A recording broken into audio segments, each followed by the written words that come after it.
beautiful souls. I'm Desi, and I am sending you so much love from my heart to yours. Take it, take all of it, because I have so much love to give. So, I promised you authenticity. I promised you personal stories.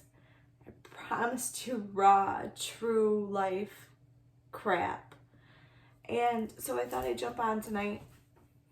And it's a really relevant thing of what I'm going through. And I thought it might be helpful to share because I think even with all the training that I have as a recovery coach, and even with all my experience of 15 years of addiction, I sometimes feel lost and helpless. But I'm in the business of really bringing about awareness and really trying to break stigma, because I know that for me, it was a really hard thing to ask for help because of the stigma that follows addiction. And if you have somebody close to you that is going through this, I want to remind you not to take it personal. That it is okay to meet people where they're at. It is okay to love people. People, while they are using, they need love. They really do. But until anyone can help anyone, the person that's needing the help needs to want it and really actually needs to admit where they're at in their life or in their journey. I have met many people and have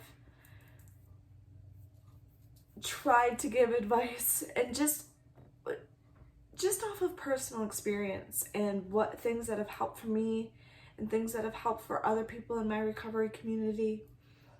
But sometimes when it's somebody really close to you, you want to turn a blind eye, and you don't want to accept the truth, and you don't want to look at the very obvious signs. But if you have somebody that is in your life that is using and that you want to help, if they cannot admit it, my suggestion for you is to step back. Tell this person that you love them. You will love them no matter what they are doing.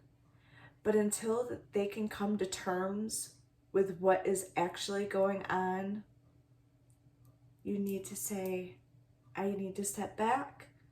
And when you are willing to get help, I am here for you. I am here for you all the way. But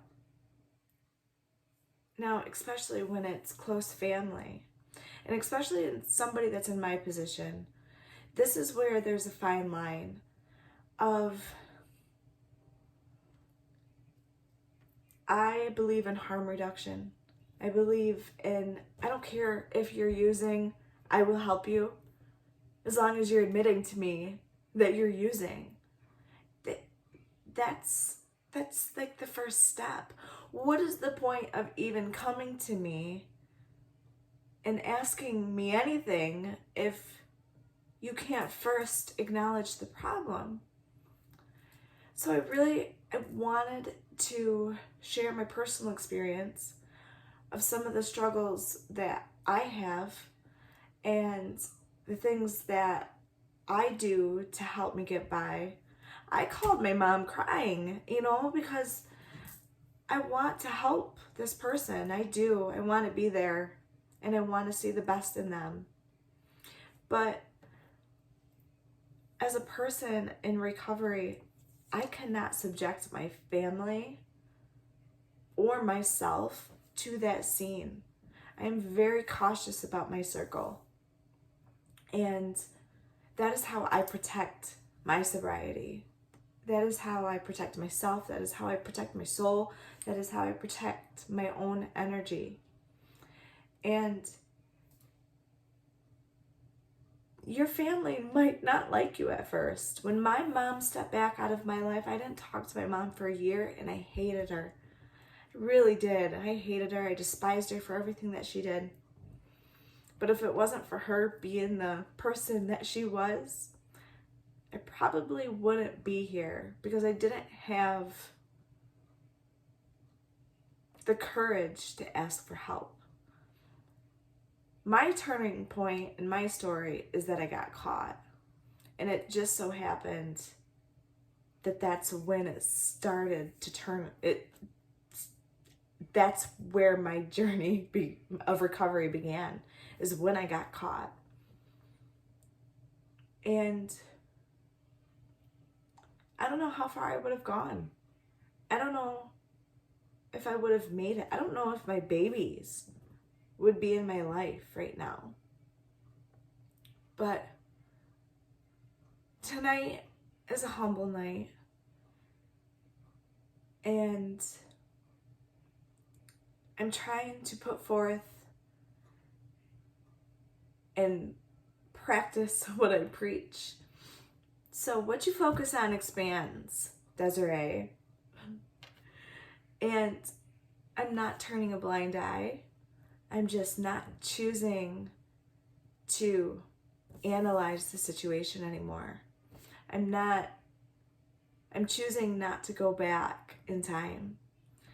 I'm choosing to concentrate on myself and making sure that I am the best person that I can be, so that way I can be an example.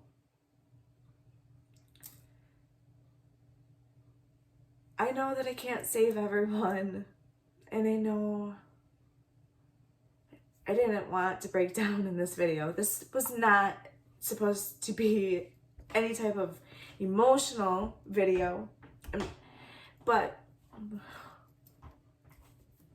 it has been a rough couple nights.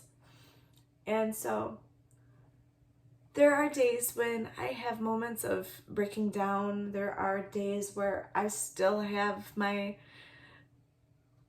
temper tantrums and losing patience. You know, I'm still human.